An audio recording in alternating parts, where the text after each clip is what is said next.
Revolusi Industri 4.0 menuntut manusia masuk dalam perkembangan teknologi dan secara fundamental mengakibatkan berubahnya cara manusia berpikir, hidup, dan berhubungan satu dengan yang lainnya.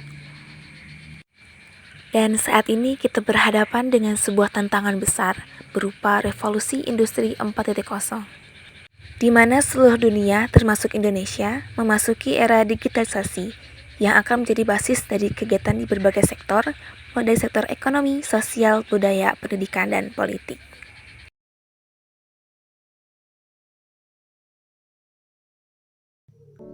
Revolusi Industri 4.0 memberikan pengaruh ke segala arah, mulai dari gaya hidup bangsa Indonesia hingga Pancasila sebagai ideologi bangsa. Revolusi Industri 4.0 memberikan pengaruh positif maupun pengaruh negatif. Salah satu pengaruh positifnya yaitu memberikan kemudahan mengakses teknologi dan informasi. Namun, dalam kemudahan itu juga terdapat dampak negatif. Seperti dengan adanya kemudahan informasi, akan berujung pula pada penyebaran hoaks dan sara yang akan menyebabkan disintegrasi bangsa, hingga konten pornografi yang dapat merusak moralitas dan mental bangsa. Penanaman Pancasila sangat diperlukan, karena Pancasila dapat mencegah, melindungi, dan menanggulangi bangsa ini dari segala hal yang dapat menjerumuskan para generasi muda ke dalam jurang yang membinasakan bangsa ini.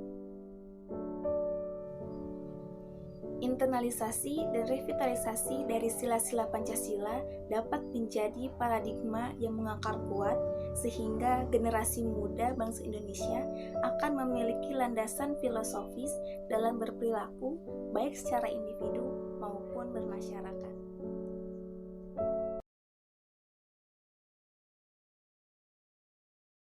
Sila pertama yang berbunyi ketuhanan yang Maha Esa apabila diinternalisasikan secara radikal kepada bangsa ini akan menjadi social control bagi setiap orang, sehingga orang yang menanamkan nilai-nilai ketuhanan akan merasa selalu diawasi oleh Sang Maha Pencipta.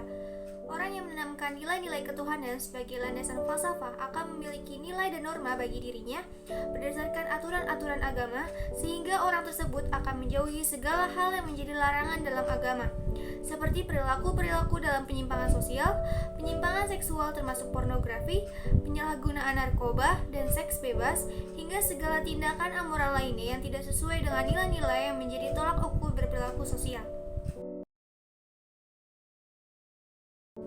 Internalisasi dan revitalisasi dari sila kedua kemanusiaan yang adil dan beradab adalah mengedepankan nilai humanisme, di mana seseorang yang menerapkan nilai menjadi falsafah hidupnya akan menjadi anti terhadap segala bentuk tindakan yang bersifat tidak berperi kemanusiaan. Nilai humanisme dalam sila kedua inilah yang akan menciptakan masyarakat yang saling tolong-menolong, mengedepankan nilai kemanusiaan, berusaha mewujudkan dan mencari keadilan sejati, anti rasisme dan tindakan diskriminatif, dan anti segala bentuk tindakan lainnya yang bertentangan dengan nilai kemanusiaan. Internalisasi dan revitalisasi terhadap nilai dari sila persatuan Indonesia akan mewujudkan persatuan, harmonisasi, dan keutuhan bangsa yang akan menguatkan kedaulatan negara. Apabila nilai persatuan ini diprioritaskan menjadi paradigma sosial, maka perpecahan tidak akan terjadi.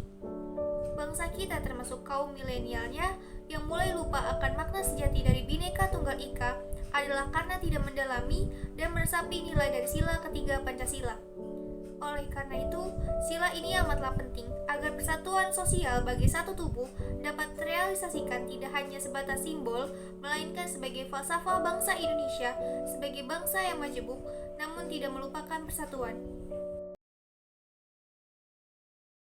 Internalisasi dan revitalisasi terhadap sila keempat dari Pancasila adalah menjadikan bangsa ini bangsa yang mengedepankan kepentingan umum dan membuang segala kepentingan pribadi yang dapat menimbulkan perpecahan.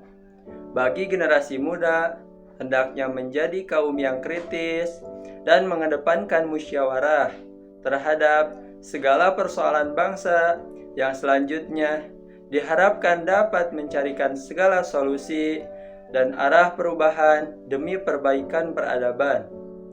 Nilai ini jugalah yang dapat membentuk paradigma generasi muda menjadi paradigma yang dewasa untuk menjadi lebih bijaksana dan objektif dalam menilai sesuatu, hingga memecahkan masalah.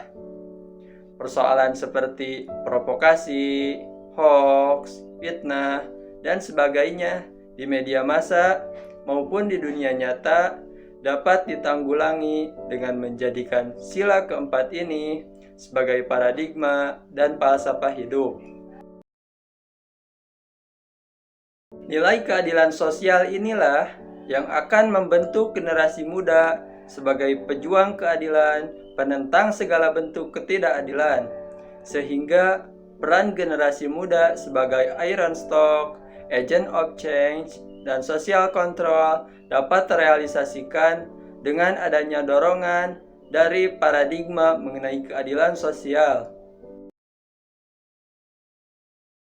Sila-sila dalam Pancasila ada untuk saling menguatkan, saling mendukung, dan saling melengkapi terhadap sila yang satu dengan sila yang lainnya.